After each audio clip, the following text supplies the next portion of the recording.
जय हिंद दोस्तों। मैं आपके अपने YouTube channel AK self study में आप लोगों का स्वागत करता हूं। आप जैसा कि आप लोगों को पता है कि जो इस बार एग्ज़ाम होने वाले हैं वो MCQ यानी मल्टीपल चॉइस क्वेश्चन आएंगे।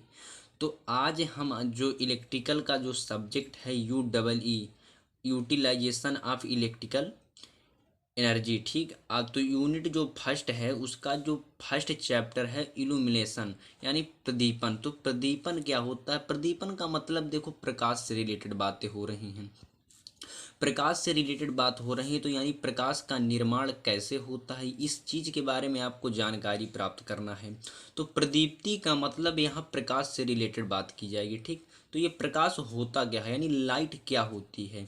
प्रकाश जो होता है ऊर्जा का वह रूप होता है जिसकी सहायता से हम किसी वस्तु को देख सकते हैं, ठीक।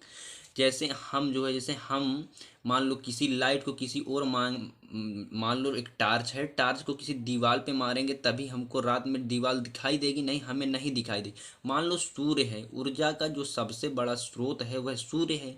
अगर सूर्य से जो रोशनी निकल रही है तो जब वो पड़ रही है तभी हम, जब वो किसी चीज़ पर पड़ रही है तभी तो हमको वस्तुएं दिखाई दे रही हैं। तो है क्या कि प्रकाश क्या है कि प्रकाश ऊर्जा का वह रूप है जिसकी सहायता से हम किसी वस्तु को देख सकते हैं। प्रकाश भी एक ऊर्जा है और ऊष्मा भी जो होती है वो भी एक ऊर्जा ही है। अब प्रकाश का जो निर्माण होता है वो किस चीज़ के द्वारा होता है? प्रकाश का जो निर्माण होता है हीटिंग इफेक्ट के कारण या आयनीकृत के कारण होता है, ठीक। प्रकाश का जो निर्माण होता है, देखो, सब ऊर्जा का जो सबसे बड़ा स्रोत है वह सूर्य है, आपको मालूम होगा। तो सूर्य में क्या है? हीट ही तो है। तो उस हीट से हमें लाइट कैसे प्राप्त होती है? तो देखो, हीट जब उसको ज़्यादा गर्म करते हैं तो गर्म करने पर उसमें जो होता है तरंग दैर्ध्य उत्पन्न होती हैं। तरंग दैर्ध्य क्या होती हैं? उसमें बहुत तेज़ी से तरंगे उत्पन्न होती हैं। लेकिन जब वो तरंगे कुछ ज़्यादा ज़्यादा हीट हो जाए, जब वो ज़्यादा हीट हो जाता है तो उसमें विकिरण यानी कुछ किरणें बहुत तेज़ी से प्रभावित होती हैं, बिल्कुल सीधे जाने लगती हैं। तो उससे क्या होता है, हीट के द्वारा जब उसको ज़्यादा गर्म हो जाता है उसके बाद लाइट का निर्माण हो जाता है। तो एक क्वेश्चन आपका यही बन रहा है कि प्रकाश का निर्माण कहाँ से होता है? तो विकिरण ऊर्जा के द्वारा प्रकाश का निर्माण होता है। यानी प्रकाश का जो निर्माण है विकिरण उष्मा ऊर्जा के द्वारा होता है। अब जैसे एडिसन है, उन्होंने बल्ब का आविष्कार किया, तो बल्ब का आविष्कार तो किया लेकिन ऐसे तो कर नहीं दिया। उसमें क्या किया उन्होंने? फिलामेंट को लगाया, जूल के नियम अनुसार उसमें हीट उत्पन्न किया। जब हीट उत्पन्न किया तभी तो प्रकाश का निर्माण हुआ, विकिरण ऊर्जा के द्वारा प्रकाश का निर्माण हुआ। अब ये जो हीट होती है वो दो प्रकार से उत्पन्न होती है। पहले तो जब हीट देंगे तो कोई पिंड होगा, जब उसमें हीट देंगे तो वो पहले लाल होगा। जब लाल होगा तो उसमें तरंग दैर्ध्य जो होंगी अधिक होंगी, मतलब बहुत ज़्यादा तरंगे होंगी। लेकिन कुछ समय बाद जब उसको ज़्यादा हीट दे देते हैं, जब ज़्यादा हीट दे देंगे तो वह सफ़ेद हो जाएगा। और जब सफ़ेद हो जाएगा तो उसमें जो है तरंग दैर्ध्य कम, यानी जो तरंगे होंगी वो कम हो जाएंगी। अब विकिरण ज़्यादा हो जाएगी, विकिरण यानी किरणें जो होंगी जो सीधे जाएंगी वो बहुत ज़्यादा हो जाएंगी, जिससे हमें लाइट प्राप्त हो जाएगी यानी प्रकाश का निर्माण हो जाएगा। जब ऊष्मा अधिक होगी तो वहाँ विकिरण उत्सर्जित होगी, मतलब हमने कहा कि जब उसको ज़्यादा तेज गर्म कर देंगे, ऊष्मा ज़्यादा उत्पन्न हुई तो क्या हुआ? प्रकाश का निर्माण हो जाता है। तो वही चीज़ है, इसको समझ सकते हैं कि हीट से क्या? विकिरण ऊर्जा के द्वारा हमने प्रकाश का निर्माण कर लिया, ठीक। अब जो है देखो, अब जो है हीट दो प्रकार से उत्पन्न होती है। क्यों? पहले वो लाल होगा, लाल गर्म होगा।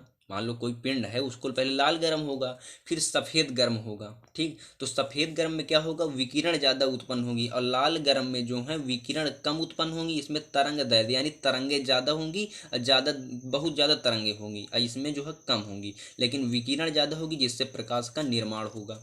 अब कब ये कहें कि विकिरण जो है, एक क्वेश्चन यहाँ बनता है कि विकिरण कितना गर्म करें, किसी पिंड को कितना गर्म करें कि हमें विकिरण प्राप्त हो जाए? तो ऊष्मा को यानी 800 सेंटीग्रेड पर अधिक गर्म करने पर 60, मतलब 800 सेंटीग्रेड से अधिक गर्म करने पर विकिरण उत्सर्जित होती है, यानी जो विकिरण उत्पन्न होती हैं उसको 800 सेंटीग्रेड पर हमें गर्म करना पड़ेगा, ठीक। अब क्या होगा? प्रकाश का देखो, अगर देखो अब मान लो जैसे सूर्य है, तो क्या सूर्य का हम मापन जो करना है, मान लो ये सूर्य है, अगर सूर्य क्या हम वहाँ हाथ में लेंगे कि आ सूर्य हम तुमको माप लेते, तेरा तापमान कितना है, तो उसको मापने के लिए देखो वह उसको मापने के लिए विकिरण, जिसमें जो किरणें निकल रही हैं, विकिरण निकल रही हैं, उसके द्वारा ही हम सूर्य का मापन करते हैं कितना कितना मतलब सेंटीग्रेड तापमान है। तो उसको प्रकाश को मापने के लिए पायरोमीटर का प्रयोग किया जाता है। एक युक्ति है जिसका मतलब पायरोमीटर का प्रयोग कर दिया जाता है, और उनका प्रयोग किसमें किया जाता है, उनके किरण के द्वारा पता लगा लेते हैं पायरोमीटर से कि कितना टेम्परेचर है। अब प्रकाश की प्रकृति क्या है, देखो प्रकाश की जो प्रकृति है, देखो प्रकाश का निर्माण विकिरण ऊर्जा के द्वारा होता है। हमने बताया कि विकिरण ऊर्जा के द्वारा प्रकाश का निर्माण होता है, जो कि तरंग के रूप में होती हैं। और यह दो तरंगे जो होती हैं दो प्रकार से होती हैं, जिन्हें हम प्रकाश की प्रकृति कहते हैं। देखो जो प्रकाश होता है वो एक दृश्य प्रकाश होता है जो हमें दिखाई देता है, और एक प्रकाश वो होता है जो हमें दिखाई नहीं देता है। तो दिखाई कौन सा देता है, जैसे आप देखे हो जो जैसे डीजे वीजे में जहाँ रंडी लोग जो कहते हैं ना नाचती हैं, वो जहाँ नाच गाना ज़्यादा होता है, तो देखो ये वहाँ क्या होता है, विबग्योर, मतलब जो 7 तरह के कलर जो हमें दिखाई देते हैं, बैगनी, जामुनी, नीला, हरा, पीला, नारंगी, लाल। तो आपको कहें कि सबसे ज़्यादा तरंग दैर्ध्य किस में होती है, तो सबसे ज़्यादा तरंग दैर्ध्य लाल में होती है, 7800 एंगस्ट्राम। और सबसे कम तरंग दैर्ध्य किस में होती है, तो बैगनी में होती है, 3800 एंगस्ट्राम बैगनी में होती है।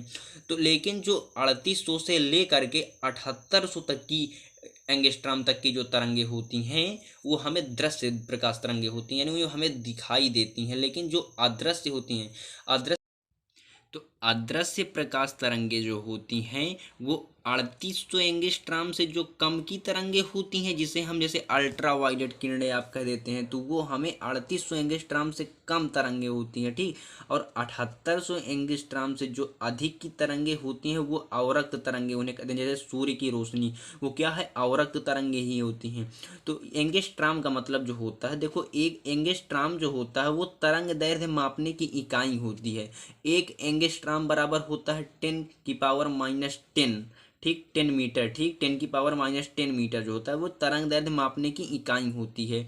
तो अदृश्य प्रकाश तरंगे आपको मालूम चल गया ना कि जो 3800 एंगस्ट्राम से नीचे की और 7800 एंगस्ट्राम के ऊपर की जो तरंगे होती हैं वो अदृश्य तरंगे होती हैं। यही प्रकाश की प्रकृति होती है कि यह दो रूप में होता है, अदृश्य प्रकाश तरंगे और दृश्य प्रकाश तरंगे, बस और कुछ नहीं। आपसे एक क्वेश्चन और यहाँ पूछेगा कि सबसे अधिक संवेदनशील तरंग की लंबाई क्या कैसे कहाँ पर होती है, तो वो 5500 एंगस्ट्राम पर होती है, और लगभग वहाँ पर हरा रंग का कलर होगा। अगर ग्राफ देखें विजिबिलिटी और वेवलेंथ के बीच देखें अगर, तो लगभग 5500 एंगस्ट्राम होगा, और कलर कौन सा बनेगा, लगभग हरा कलर बनेगा, लगभग जो बनेगा वो हरा कलर बनेगा। दोस्तों आप लोग वीडियो को शेयर करिए, मैं मिलूँगा नेक्स्ट वीडियो में। आज ये फर्स्ट लेक्चर है, आप लोग मेरे टेलीग्राम चैनल को भी ज्वाइन कर लीजिए। जय हिंद, जय भारत।